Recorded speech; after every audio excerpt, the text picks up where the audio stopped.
ሰላም እንዴት ናችሁ የተከበራችሁ ተከታታዮቼ? በዛሬው ዝግጅታችን የህብረት ስራ ማህበራትን ለማቋቋም የሚሰራው የአዋጭነት ጥናትንና የቢዝነስ ፕላንን እንዴት እናዘጋጃለን በሚል ርዕስ ነው የምንማማረው። እንግዲህ የህብረት ስራ ማህበራት ስናቋቁም ፊዚቢሊቲ ስተዲ ወይም የአዋጭነት ጥናት ማከናወን ያስፈልጋል። ከዛ ቀጥሎ ደግሞ ቢዝነስ ፕላንም እንዲሁ መስራት ያስፈልጋል። እነዚህን መስራታችን ለምን ይጠቅመናል ካልን አንደኛ እንደ መስፈርት ይጠየቃሉ። የህብረት ስራ ማህበራትን የህጋዊ እውቅና የሚሰጠውና ምዝገባ የሚያካሂደው ተቋም ይሄንን እንደ መስፈርት የአዋጭነት ጥናትን እንደ መነሻ መስፈርት ይጠይቃል።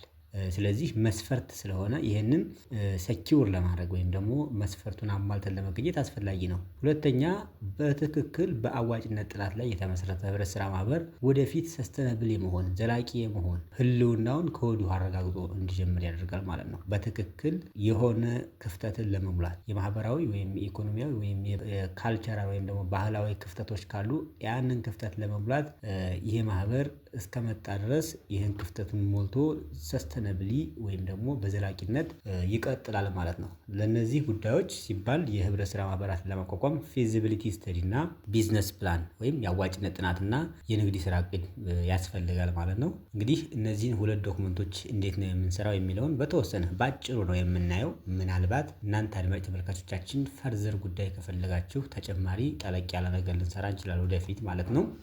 ፊዚቢሊቲ ስተዲ ስንል ምን ማለታችን ነው? ለምንስ ነው የሚያስፈልገው ስንል ፊዚቢሊቲ ስተዲ ማለት it is a structured assessment of community needs, resource availability, market opportunity, operational and legal fit እነዚህን ነገሮች ያያል ማለት ነው። ፊዚቢሊቲ ስተዲ ወይም የአዋጭነት ጥናት ስንል ዌል ስትራክቸርድ የሆነ በትክክል የተዋቀረ የፍላጎት ልየታ የማህበረሰብ የኮሚኒቲ ፍላጎት ልየታን ስራ ነው።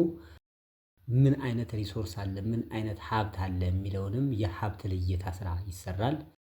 የገበያ እድልስ ምን አይነት የገበያ እድል አለ የሚለውንም በዚህ አሰስመንት ይሰራል ማለት ነው። ከዛም በዘለለ ኦፕሬሽናል ወደ ተግባር ሲገባ በተግባር ኦፕሬት ለማድረግ ካለው ህጋዊ ሁኔታ አንፃር እንዴት ነው ይስማማሉ የሚለውንም ማየት ያስፈልጋል። ፊዚቢሊቲ ስተዲ እንግዲህ እነዚህን ነገሮች ያያል ማለት ነው። ፊዚቢሊቲ ስተዲ የሚሰራው በፋውንዲንግ ኮሚቴ ወይም ደግሞ የህብረት ስራ ማህበሩን ለመመስረት በተቋቋመው የመስራች ኮሚቴ አማካኝነት ነው ማለት ነው። እንግዲህ የተወሰነ ዝርዝር አድርገን ለማየት ያክል ኮሚኒቲ ኒድስ ወይም የማህበረሰብ ፍላጎት ስንል መሰረታዊ የሆኑ የኢኮኖሚያዊ ወይም የማህበራዊ ወይም የባህላዊ ኢሹዎችን ነው የምናየው። እነዚህ ችግሮች በጋራ የአካባቢው ማህበረሰብ የሆነ ኮሚኒቲ በጋራ ቢቆም ሊፈታቸው የሚችሉ የኢኮኖሚ የማህበራዊና የባህላዊ ጉዳዮች ካሉ እነዛን የመለየት ስራ ነው። ኮንስትሬንቶችን የመለየት ስራ ነው አንዱ። ሌላው ሪሶርስ አቬላቢሊቲ ወይም ሪሶርስ አሰስመንት ነው። ሪሶርስ ወይም ሀብት ሲባል እንግዲህ የሰው ኃይል ሊሆን ይችላል፣ ፋይናንሻል ወይም ደግሞ የገንዘባዊ ሊሆን ይችላል፣ ማቴሪያል የሆኑ ወይም ደግሞ ቁስ አካላዊ የሆኑ ግብአቶች ሊሆኑ ይችላሉ። እነዚህን ነገሮች በደንብ ማየት ያስፈልጋል ማለት ነው። ህብረት ስራ ማህበሩን ለማቋቋም የሚያስፈልጉ ሪሶርሶች መኖራቸውን ማረጋገጥ ያስፈልጋል። አንዱ የፊዚቢሊቲ ስተዲ ኮምፖነንት ይሄ ነው ማለት ነው። ሌላው ኦፕሬሽናል ቪያቢሊቲ ወይም ደግሞ በተግባር ኦፕሬት ሲያደርግ ያለው አዋጭነት ምን ይመስላል የሚለውን ስንመለከት ማርኬት ዲማንዱ ምን ይመስላል ነው አንዱ። የገበያ ፍላጎታው፣ ሎኬሽኑ እና ተወዳዳሪዎቹ እነማን ናቸው የሚለውን እና ከነዚህ ጋር እንዴት መሄድ ይቻላል የሚለውን በደንብ ማየት ያስፈልጋል ማለት ነው። ሌላው ፊዚቢሊቲ ስተዲ ላይ ያው ኢንክሉሲቪቲ ወይም ደግሞ አካታችነት ነው። በተቻለ መጠን አካታች እንዲሆን ይፈለጋል። የሴቶችን ሚና ማካተት ይኖርበታል። የወጣቶችን እና የአካል ጉዳተኞችን ሚና ማካተት አካቶ መሄድ እንደሚያስፈልግ ግንዛቤ መያዝ አለብን ማለት ነው። እነዚህ ነገሮች እንግዲህ በፊዚቢሊቲ ስተዲ ወቅት በደንብ ኮንሲደር ተደርጎ በደንብ ጥንቃቄ ተደርጎባቸው መመርመር እና መዳሰስ የሚገባቸው ነገሮች ናቸው ማለት ነው። ስለ ፊዚቢሊቲ ስተዲ ይሄን ያህል ካልን አሁን ደግሞ የቢዝነስ ፕላን ወይም የንግድ ስራ እቅድ የሚለውን እንመለከታለን። የንግድ ስራ እቅድ ለምን ያስፈልጋል? ምን ማለትስ ነው? በህብረት ስራ ኮንቴክስት የህብረት ስራ እቅድ ማነው የህብረት ስራ ማህበራት የንግድ ስራ እቅድ ማለት ምን ማለት ነው የሚለውን ስንመለከት የንግድ ስራ እቅድ ማለት ዶክመንት ኢት ኮንቨርትስ ዘ ፊዚቢሊቲ ስተዲ ኢንቱ አን አክሽኔብል ስትራቴጂ። የፊዚቢሊቲ ስተዲ ሪፖርታችንን መሰረት ተደርጎ እዛ ላይ የተገኙትን ጋፖች ለመፍታት የሚያስችል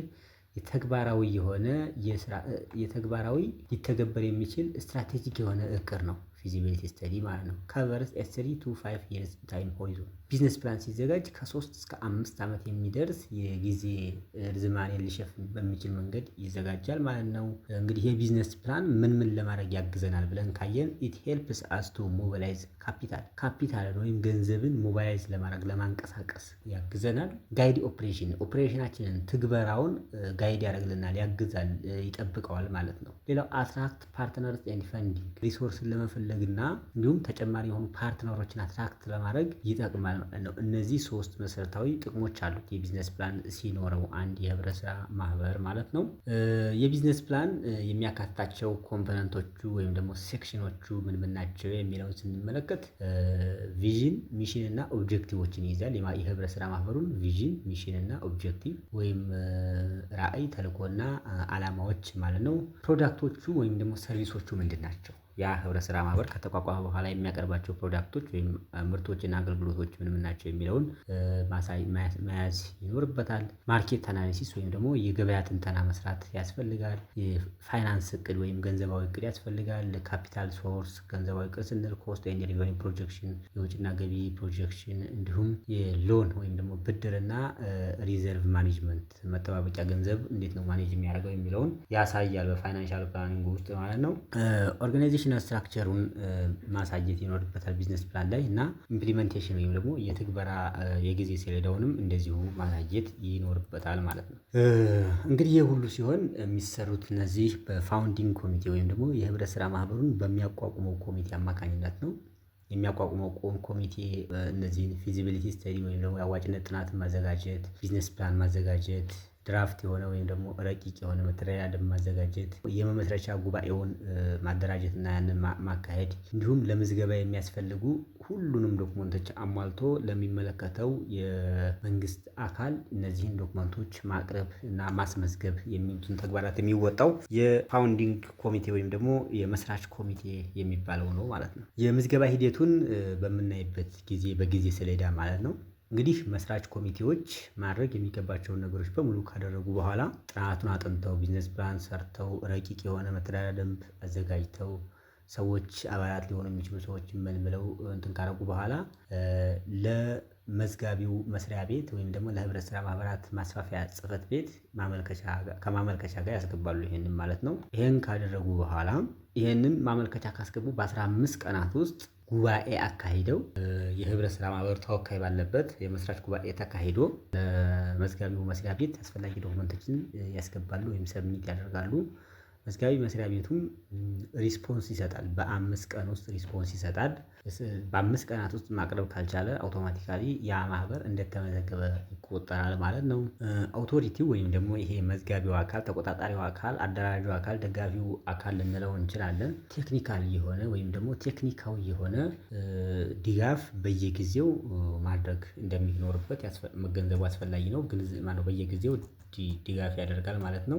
ሆል የኮኦፕሬቲቮችን ለማቋቋም የሚያስፈልጉ እነዚህ የቢዝነስ ፕላኑን የማዘጋጀት ስራውና የፊዚቢሊቲ ስተዲ የማከናወን ስራው ምን ጥቅም አለው የሚለውን ነገር እንደው ጠቅልል አድርገን ስናየው አንደኛ ቪያብል የሆኑ በጣም አዋጭ የሆኑ ህይወት ያላቸው ኮኦፕሬቲቮችን ለማቋቋም በጣም ቢውልዲንግ ነው፣ መሰረት ነው። ይሄ ህጋዊ የሆኑ የህግ መስፈርቶችን ለማሟላት እና ህጉን የተከተሉ ስትራክቸር ለመስራት እንደ ማረጋገጫ ይሆኑናል ማለት ነው። ፕሮሞትስ ኢንክሉዥን ኢን ኮሚኒቲ ኦነርሺፕ አሳታፊነት ወይም ደግሞ አካታችነትን እና ማህበሩ የኮሚኒቲው የጋራ ሀብት መሆኑን ኮሌክቲቭ ኦነርሺፕ እንዲኖር ያስችላል ማለት ነው። ምክንያቱም ዲፕሩትድ ሂዶ ስር ላይ ድረስ ገብቶ በደንብ ፍላጎታቸውን ለይቶ ለዛ ፍላጎታቸው መልስ ለዛ ችግራቸው መፍትሄ ይዞ ስለሚመጣ ሁሉም ሰው ይሄ የራሴ ነው ብሎ እንዳስበው ያደርጋል ማለት ነው።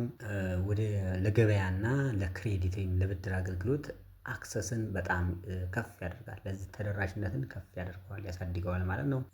ሎንግ ተርም ኢምፓክትን ወይም ደግሞ የረጅም ጊዜ ተጽዕኖንና እንዲሁም ሰስተናቢሊቲን ኢምፓወር ያደርጋል። ይሄንን የማጎልበት የማጎልመስ ባህሪ ይኖረዋል ማለት ነው። እነዚህ ነገሮች በፊዚቢሊቲ ስተዲ እና በቢዝነስ ፕላን ስትሮንግ በሆነ ቢዝነስ ፕላን ላይ ተመርኩዘው እዚህ ላይ ቆመው የመጡ ህብረት ስራ ማህበራት እነዚህን አድቫንቴጆች መጠቀም እንዲችሉ ያደርጋቸዋል ማለት ነው። እንግዲህ ክቡራን እና ክቡራት የዛሬው ዝግጅት ይህን ይመስል ነበርም። አብራችሁኝ ስለነበራችሁ እጅግ በጣም አመሰግናለሁ። ቴንኪው ቬሪ ማች ስለምትከታተሉኝ። እንግዲህ ይህንንና መሰል ጉዳዮችን በተመለከተ ሀሳብ፣ አስተያየት፣ ጥያቄ ካላችሁ እዚህ ኮሜንት መስጫ ሳጥኑ ላይ መጻፍ ትችላላችሁ። እንዲሁም ስክሪን ላይ በምታዩቸው የኢሜይል፣ የስልክ እንዲሁም የቴሌግራም አድራሻ በኩልም ብጽፉልን፣ ብታናግሩን፣ መልእክት ብትልኩልን ይደርሰናል። እኛም ሀሳቡን እንደ ሀሳብ፣ አስተያየቱን እንደ አስተያየት አድርገን የቀጣይ ዝግጅቶቻችን ለማሻሻል እንደ ግብዓት አድርገን እንጠቀምበታለን። በተረፈ በያላችሁበት ቸር ሰንብቱ። እንወዳችኋለን። እናመሰግናለን።